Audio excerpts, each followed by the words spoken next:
Hey neighbor, why am I growing onions with tomatoes? There's two reasons.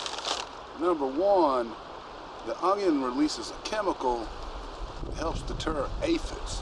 Major problem with tomatoes around here.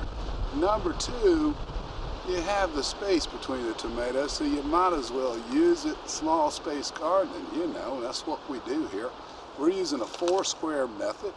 If you look, you see 2 yardsticks. Actually, one's a meter stick. The stakes you see there, that's where paston tomatoes are going in late April, and they're 3 foot apart. And then the other direction, they'll be 2.5 feet apart. So, I am going to plant onions on either side of those tomatoes in the interior. That will help control aphids, and I get onions to go with my tomatoes. So let me show you real quick, just these are sets, how to plant sets of onions. Now we want these 4 inches apart to get that bulb as big as possible. We're not going to pull these as spring onions. There's a video on that, but watch the rest of this first and then you can go watch that one.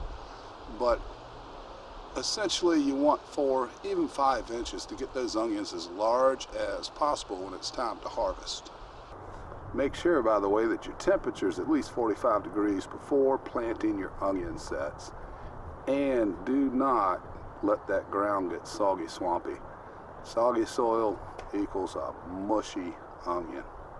Now there are other things you can plant, of course. Marigolds, nasturtium, zinnias, many, many, many. If you want more on that information, check this video out.